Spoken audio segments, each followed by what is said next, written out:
রুই মাছ। এই রুই নামের মধ্যে একটা আভিজাত্যের ভাব রয়েছে। রুই মাছ পছন্দ করেন না এমন মানুষ খুঁজে পাওয়া দুষ্কর। গ্রাম এবং শহরে ছোট বড় সবাই কিন্তু এই মাছ মজা করে খায় এবং এর দামও কিন্তু হাতে নাগালের মধ্যে থাকায় গ্রাম এবং শহরে এর চাহিদা ব্যাপক পরিমাণে রয়েছে। এই মাছ দিয়ে বিয়ে এবং সুন্নত খাতনার অনুষ্ঠানেও অতিথিদের আপ্যায়ন করা হয়। আসসালামু আলাইকুম, ওয়েলকাম টু মাই ভিডিও। বন্ধুরা চলুন কথা না বাড়িয়ে চলে যাই মূল রান্নায়। আজকে আমি রুই মাছ আর লাউ এবং কুমড়া বড়ি দিয়ে পাতলা ঝোল করব। এখানে আমাকে প্রথমে একটা লাউ নিতে হবে। এই লাউটা আমি ছিলে পাতলা পাতলা করে কেটে নিয়েছি। দেখতে পাচ্ছেন আমি কিভাবে কেটে নিয়েছি, ঠিক এভাবেই কেটে নিতে হবে। এরপর আমি অফ ক্যামেরায় পেঁয়াজ, রসুন এবং কাঁচা লঙ্কা কেটে একটা বলের মধ্যে রেখে দিয়েছি এবং এর মূল উপকরণ হচ্ছে কুমড়া বড়ি। এটা কিন্তু আমি বাড়ি থেকে নিয়ে এসেছি। ঈদের মধ্যে বাড়ি গিয়েছিলাম।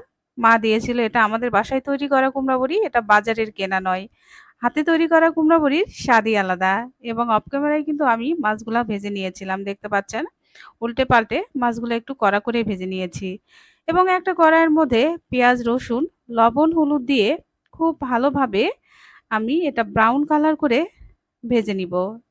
এরপর এর মধ্যে লাউগুলা দিয়ে সুন্দর করে কষিয়ে নিব। লাউগুলা কষানো হয়ে গেলে আগে থেকে ভেজে রাখা রুই মাছ এর মধ্যে দিয়ে উল্টে পাল্টে আবারও কিছুক্ষণ আমি সুন্দর করে কষিয়ে নিব।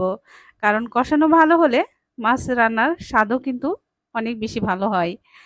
এরপর আমি যেহেতু পাতলা ঝোল খাবো, পরিমাণ মতো পানি দিয়ে দিব। দেখতে পাচ্ছেন পানিটা অবশ্যই আপনারা আপনাদের চয়েস অনুযায়ী দিবেন, যতটুকু ঝোল খেতে চান। এরপর আমি এর মধ্যে আগে থেকে ভেজে রাখা কুমড়া বড়িগুলো দিয়ে দিব। এরপর একটা ঢাকনা দিয়ে ঢেকে রাখবো ৫ মিনিট, যাতে কুমড়া বড়িগুলো গলে যায় সুন্দর মতো। বন্ধুরা বলক এসে গেলেই কিন্তু আমার রান্নাটা কমপ্লিট হয়ে গেছে। দেখতে পাচ্ছেন বড় একটা বলক এসেছে।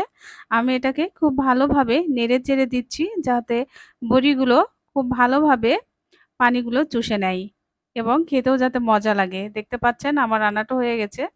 আমি এখন পরিবেশন করে দেখাচ্ছি। মাশাআল্লাহ খুবই ভালো লাগছে দেখতে। আর কে, কে আছেন কুমড়া বড়ি খেতে খুব ভালোবাসেন।